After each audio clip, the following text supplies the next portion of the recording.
Shri Venkateswara gold తాకట్టులో ఉన్న మీ బంగారాన్ని విడిపించి కొనబడును.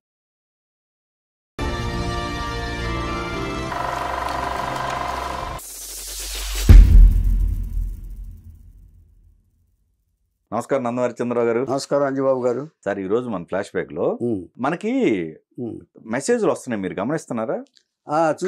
కామెంట్ సెక్షన్ లో ఈ మధ్య ఒక అతను ప్రతిరోజు భానుప్రియ గారు చెప్పండి అంటున్నారు. అంచేత వాళ్ళ కోరిక, వాళ్ళ ఇంచేతంటే వాళ్ళ కోసమే కదా మన ప్రోగ్రామ్. అదే అంచేత వాళ్ళని కాదని మనం ఏం చేయగలం, ఏం చేయలేం. కరెక్ట్. కాబట్టి ఇంచేతంటే వాళ్ళ ఆశీర్వచనాలు మనకు కావాలి. కరెక్ట్, ఖచ్చితంగా. సో మనకు తెలిసినంత వరకు మనం చెప్తాం అంతే. ఇంచేతంటే మేము ఏం చేస్తున్నాం అంటే కొన్ని సినిమాలు మనం ఏం చేస్తున్నాం, కొన్ని సినిమాలు పూర్తిగా చెప్పట్లా.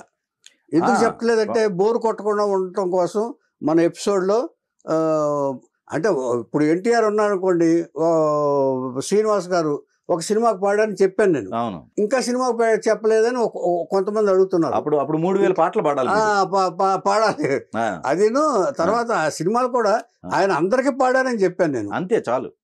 ఉదాహరణ చెప్పాను నేను.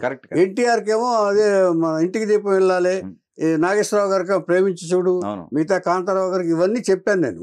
చెప్పినా కూడా ఇప్పుడు వదిలేసే సినిమాల గురించి అడిగితే దానికి మీనింగ్ లెస్ నా ఉద్దేశం. ఎందుకంటే అన్ని చెప్పలేము, మనం అన్ని చెప్పలేము, కష్టం. ఇంచేతంటే మన టైం రిస్ట్రిక్టెడ్ కదా. అందుకని క్షమించాలి మీరు. సాధ్యమైనంత వరకు మేము ఫుల్ఫిల్ చేయడానికి ట్రై చేస్తాం. కరెక్ట్. అలాగనే ముందు కూడా చెప్పాం మనం, అక్కడక్కడ ఏమన్నా తప్పున్నా కూడా హ్యూమన్. కరెక్ట్. నేను కూడా మనిషినే, అంతే. అంచేత ఫ్లోలో చెప్పేటప్పుడు ఒక్కోసారి మిస్ అవుతాను, ఏదో మైండ్ లో వస్తుంది, అది మిస్ అవుతాం. అది కూడా ప్రేక్షకులు మన్నించాలి. అంచేత మాక్సిమం 90% బాగా చెప్పగలిగితే మీరు ఆశీర్వదించండి. అంతే. సో ఓకే, ఇప్పుడు ఎవరైతే ఆయన కోరిక మేరకు భానుప్రియ గారి గురించి మాట్లాడు. సంప్రదాయ నృత్య కళాకారుడి, భావాలకు బహుముఖం. నేను బహుముఖం అనలేదు, బహుముఖం అంటే ఎన్నో భావాలు ఆ ఫేస్ లో పలికిస్తుందని అర్థం. ఈ కళ్ళు విశాలమైన కళ్ళు, విశాల నేత్రాలు, ఆ కళ్ళల్లోంచి కూడా భావాలు పలికించే నటిమణి నృత్య కళాకారిణి భానుప్రియ. ఏమండి, ఈవిడ ఎక్కడి నుంచి వచ్చిందంటేనండి, స్క్రాప్ నుంచి తారాస్థాయికి ఎదిగింది ఈవిడ కూడా. భానుప్రియ గారు సామాన్య కుటుంబంలో పుట్టి అసామాన్య ప్రతిభతో 4 రాష్ట్రాల్లో నటించిన నటిమణి, తన నృత్యంతో అలరించిన నటిమణి భానుప్రియ. అంచేత ఈవిడ మన రాజమండ్రిలో, ఈస్ట్ గోదావరి వచ్చేది కృష్ణా జిల్లా వస్తారు, కొత్తది ఈస్ట్ గోదావరి. రాజమండ్రిలో రంగంపేటలో జన్మించింది. వీడికి ఒక అన్నయ్య గోపాలకృష్ణ, చెల్లెలు శాంతిప్రియ. ఆమె కూడా నటీమణి. అసలు ఒరిజినల్ పేరు శాంతే, ఆ అమ్మాయి పేరు. ఈవిడ పేరు మంగభాను ఒరిజినల్ పేరు. ఏమంటే మంగ ఇంటి పేరు, భాను అనేది పేరు. ఏమంటే వీళ్ళ నాన్నగారు ఒక చిన్న టైలర్ కుట్టుకుంటూ జీవనం గడుపుతూ ఉంటాడు. ఈయనకి తోడుగా ఈయన భార్య కాజాలు కుడుతూ భర్తకు తోడుగా చేదోడు వాదోడుగా ఉంటూ కాలం గడుపుతున్నారు, అంటే జీవనాన్ని గడుపుతున్నారు. అంటే చిన్న ఇది అనమాట. ఇటువంటి పరిస్థితుల్లో ఉండగా వాళ్ళు 3 పిల్లలకి సరైన ఇది న్యూట్రిషన్ కానీ ఇది కానీ ఏది ఫీడ్ చేయలేకపోతున్నారు. వాళ్ళకి ఆ బాధ ఉంది, కానీ ఏం చేయలేరు. ఇంచేతంటే అలాంటి ఊళ్ళల్లో అప్పట్లో రెమ్యునరేషన్స్ కూడా ఎక్కువ ఇచ్చేవాళ్ళు కాదు. కుట్టినందుకు కానీ ఇది కానీ ఏది తక్కువ వచ్చేది. పైగా కాంపిటీషన్స్ ఎక్కువ ఉంటాయి అప్పుడు. ఇంటికి ఒక మిషన్ ఉంటుంది కదా అప్పుడప్పుడు. అలా ఉన్నప్పుడు ఈయనకి కూడా ఆదాయం సరిపోవట్లేదు. అప్పుడు జనరల్గా ఏం చేస్తారంటే, ఒక రాజమండ్రికి షూటింగ్స్కి వెళ్ళినప్పుడు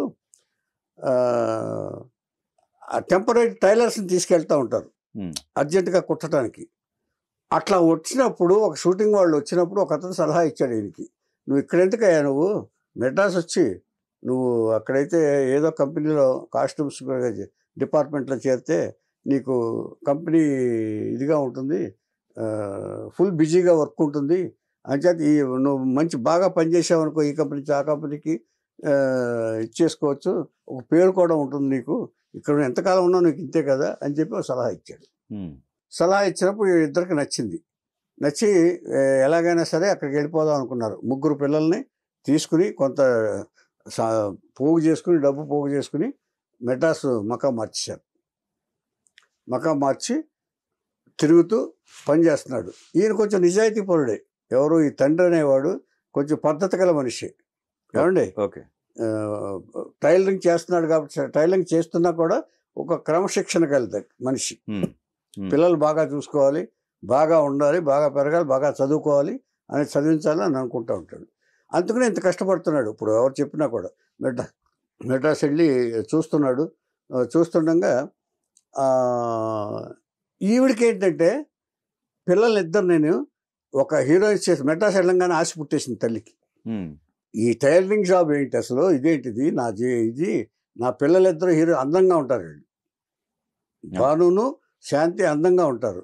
వాళ్ళిద్దరిని హీరోయిన్స్ చేశానంటే నేను దేదీప్తి మనం వెలిగిపోవచ్చు ఇక్కడ మెడ్రాస్లో. వాళ్ళిద్దరిని హీరోయిన్ చేయాలని ఒక ప్రయత్నం. అక్కడి నుంచి స్కూల్లో చదివిస్తూనే భరతనాట్యం కూడా నేర్పిస్తూ ఉంటుంది. ఇది ఓవర్ బడ్జెట్ ఆయనకి. అయినా కూడా ఆవిడ కోరిక కాదని లెక్క పిల్లల కోసమే కాబట్టి ఆయన భరిస్తూ కొంచెం కష్టపడుతూ అక్కడక్కడ పనిచేస్తూ పోషిస్తున్నాడు. పోషిస్తున్న తర్వాత ఒకసారి స్కూల్లో కూడా ప్రదర్శిస్తే షావుకార్ జానకి దానికి గెస్ట్గా వెళ్ళింది. స్కూల్కి గెస్ట్గా వెళ్ళి, యు ఆర్ వెరీ గుడ్, నీ నాట్యం చాలా బాగా చేసావు, ప్రదర్శన హావభావాలు కూడా చాలా బాగున్నాయి, నువ్వు యూ విల్ కమ్ అప్ అంటూ ఆశీర్వదించి వచ్చేసింది ఆ ప్రదర్శనకి. జనరల్గా స్కూల్కి పిలుస్తూ ఉంటారు కదండి. అవును. వచ్చినప్పుడు అది అయిన తర్వాత ఇక అక్కడి నుంచి ఈవిడ ఈ సినిమాల కోసం ట్రై చేయటం మొదలుపెట్టింది. కొంచెం పెరిగిన తర్వాత సినిమాల కోసం ట్రై చేయటం మొదలుపెట్టింది తల్లి. ఏమండి, ముందు భానుప్రియకి అక్కకి చెల్లెల గురించి ఆలోచించాల ముందు. ఏమండి, అక్క అయిన తర్వాత చెల్లెలు. అక్క అందంగా ఉంటుంది, కళ్ళు బాగా ఉంటాయి, ఈ అమ్మాయికి బాగా ఇచ్చేస్తూ ఉంటుంది. ఇది ఉంటుండగా ఇలా ట్రై చేస్తూ ఉండగా తమిళ్, తెలుగు అందరు డైరెక్టర్స్ని కలుస్తుంది. ఒకసారి మన భారతీ రాజా అలాగే ఓయోదెల్లే, అదే తెలుగులో సీతాకోక చిలుక తీశారు. ఏమండి, ఆ సినిమా తీస్తూ టెస్టులు చేస్తున్నాడు అందరినీ, కొత్త ఆర్టిస్టులు చేసుకుని. దాంట్లో ఎవరు యాక్ట్ చేశారంటే కార్తీక్, మన మురళి, తెలుగులో మురళి, కార్తీక్ తెలుసు కదండి. అది చేస్తూ టెస్ట్ తీశాడు. ఈ అమ్మాయిని ఓకే అయింది, కానీ ఏజ్ అప్పటికి తక్కువైంది. 14 ఎంతో, అప్పుడు ఎంతో 13 ఎంతో ఉంది భానుప్రియ. ఓకే, అప్పుడే కదా వచ్చింది. కానీ నాట్యంలో ఇచ్చేసేసింది. ఏమండి, అలా వచ్చినప్పుడు అమ్మ నీకు మరి కొంచెం ఏజ్ ఇదైంది, కొంచెం తర్వాత నీకు మళ్ళీ నేను ఛాన్స్ ఇస్తాను చెప్పి భారతీరాజు గారు చెప్పారు. అక్కడ రాధను బుక్ చేశారు. రాధ తమిళ్లో రాధ, తెలుగులోనో ముచ్చర్లోనో.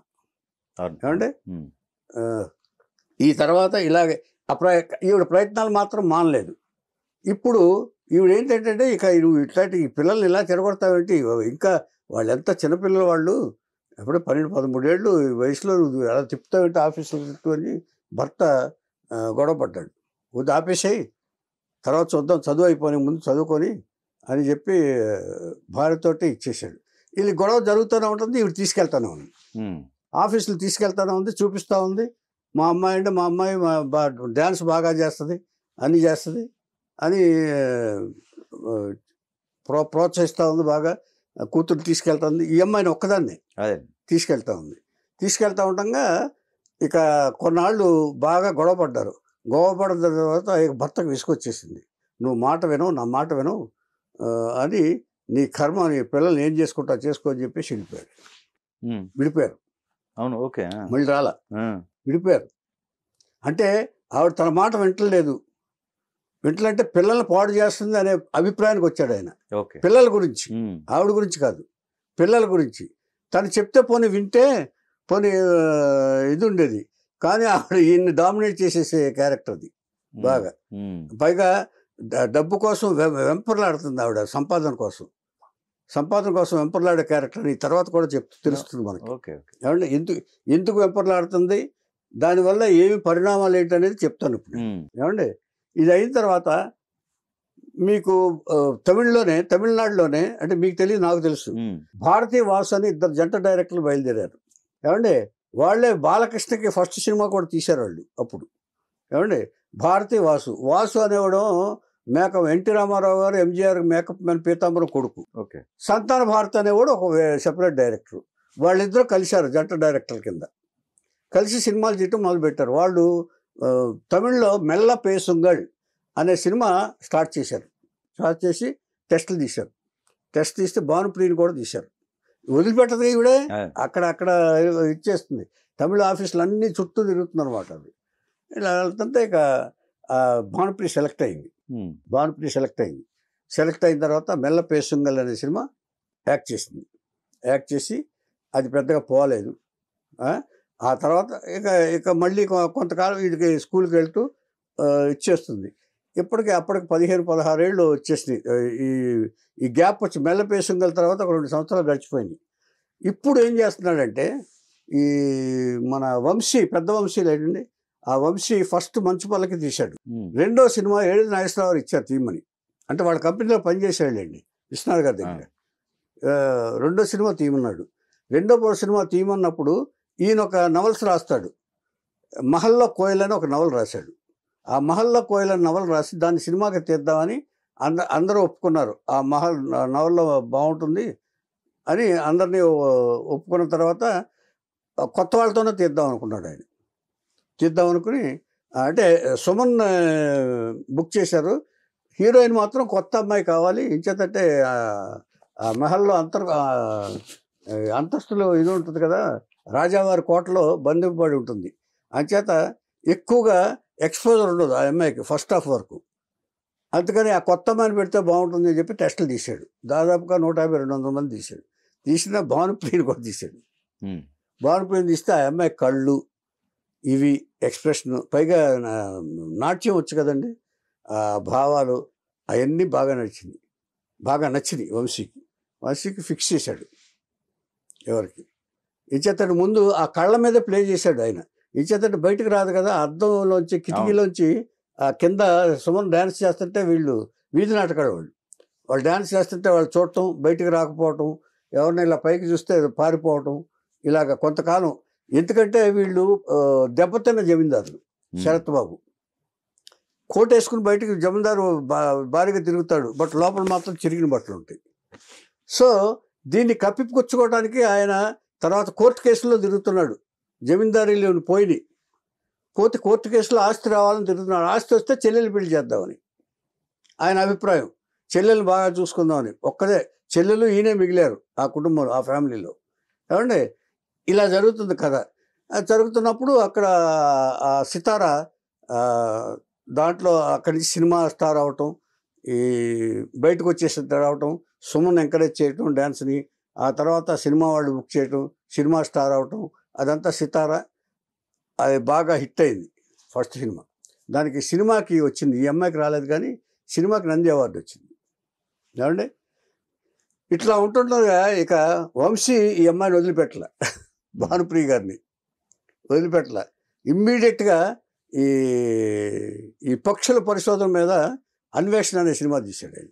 అది కూడా ఒక హారర్ టైప్లో, థ్రిల్లర్ టైప్లో సినిమా తీశాడు. అన్వేషణ కూడా ఇది ఇంకా వదిలిపెట్టల. రాజేంద్ర ప్రసాద్ తోటి ప్రేమించి పెళ్ళాడని, ఈటీవీ వాళ్ళది అనుకుంటా సినిమా, ప్రేమించి పెళ్ళాడనే సినిమా తీశాడు. ఈ సినిమా తీసినప్పుడు ఇది చెప్పేస్తాను ముందు పర్సనల్ విషయం కూడా. ఏమండి ఈ 3 పిక్చర్లు అయిపోయిన తర్వాత ఇక భానుప్రియని ఇష్టపడ్డాడు ఇతను. భానుప్రియ ఇష్టపడి నేను పెళ్లి చేసుకుంటా అన్నాడు. ఆ అమ్మాయికి పాపం ఎంకరేజ్ చేసింది కదా, వంశీ ఎంకరేజ్ చేశాడు కదా, తన ఆర్టిస్ట్గా తను ఈ స్థాయికి రావడానికి కారణం వంశీయే. వరుసగా 3 పిక్చర్లు తీశాడు. ఏమండి పెళ్లి చేసుకుంటున్నాడు. అది పర్సనల్గా చెబుదాం అనుకున్నాను, ఇప్పుడే చెప్పేస్తున్నాను వంశీది. తర్వాత వేరే కథ ఉంది కాబట్టి. రైట్. ఏమండి పెళ్లి చేసుకుంటానంటే తల్లితో చెప్పింది. పెళ్ళని బొందా, ఇంకా అప్పుడు ఎక్కడైంది వయసులో, ఊరికే 2 సినిమాలు తీసినట్టునే 2 పిల్లలున్న తండ్రిని చేసేసుకుంటావు నువ్వు, కుదరదు అని కేకలేస్తూ కన్విన్స్ చేసింది తల్లిని. నువ్వు సెకండరీ అయిపోతావు అక్కడ వెళ్తే, ఆల్రెడీ పెళ్ళైంది అతనికి 2 పిల్లలు ఉన్నారు, నువ్వేంటి ఇక్కడ ఊరికే ఈ సినిమా వాళ్ళకి మామూలు అయితే ఇలా చెప్తా ఉంటారు, అంచేత నువ్వు ఇది ఏం పట్టించుకోబాకు, అంచేత నేనుండగా నీకు రక్షణగా ఉంటాను నేను, అంచేత నువ్వేం ఇది పడబాక అని చెప్పి చేశాడు. అసలు తల్లి ఆలోచన వేరు. ఈ కూతుర్ని అలా పెళ్లి చేసి పంపించేయటం ఇష్టం లేదు. పైగా ఈ అమ్మాయి అమాయకురాలు, భానుప్రియ భయస్తురాలు, ఎక్కువ ఓవర్ సెన్సిటివ్. అంటే ఆవిడ అలా ఉంటుంది. తల్లి కూడా భారీ పర్సనాలిటీ, అందుకే భర్త కూడా వెళ్ళిపోయాడు.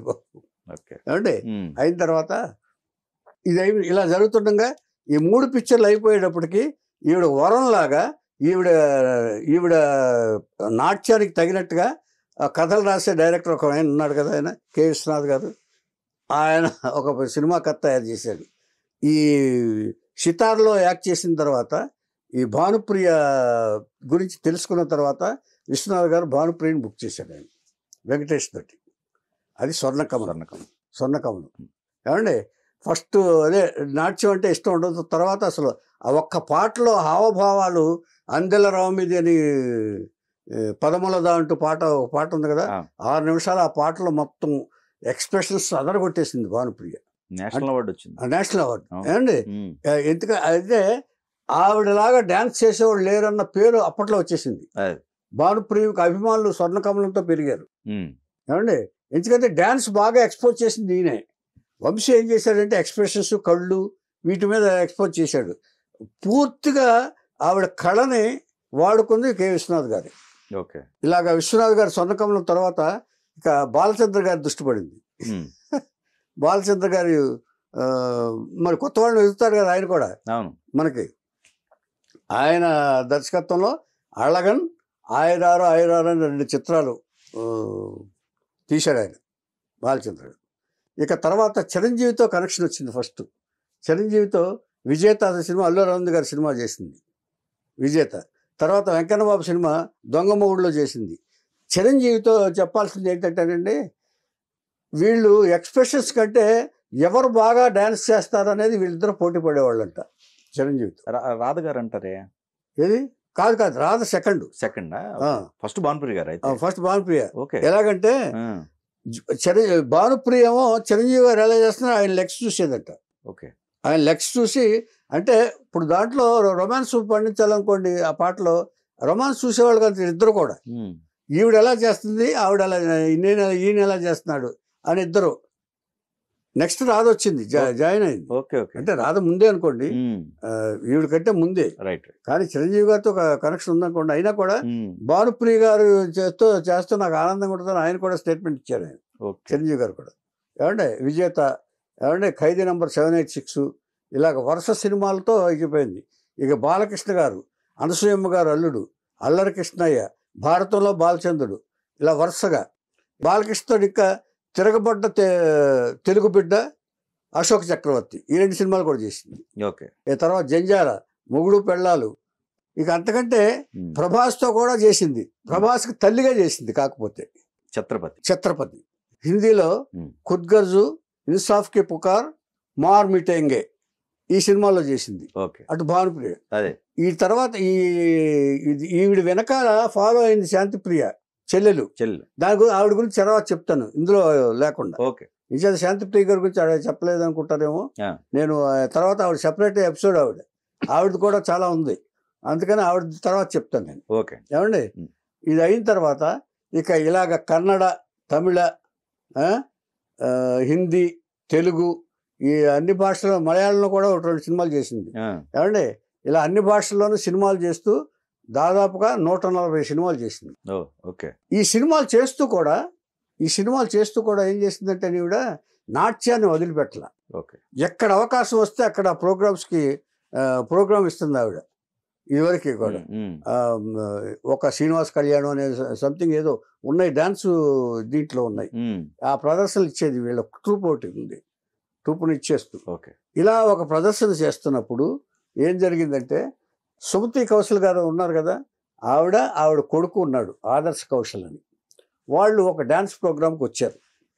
ఇక్కడ వస్తే డ్యాన్స్ ప్రోగ్రామ్కి వచ్చిన తర్వాత ఆదర్శ్ కౌశల్ ఆమె డ్యాన్స్ చూసి ముగ్ధుడైపోయి అంతకుముందే తెలిసి ఈవిడికి సుమతి కౌశల్ డ్యాన్సర్ మంచి బాగా డ్యాన్స్ చేసేవాళ్ళు, నృత్య కళాకారులు ఎవరంటే అందరికీ తెలుస్తుంది. అది మనం సెపరేట్గా చెప్పక్కర్లా.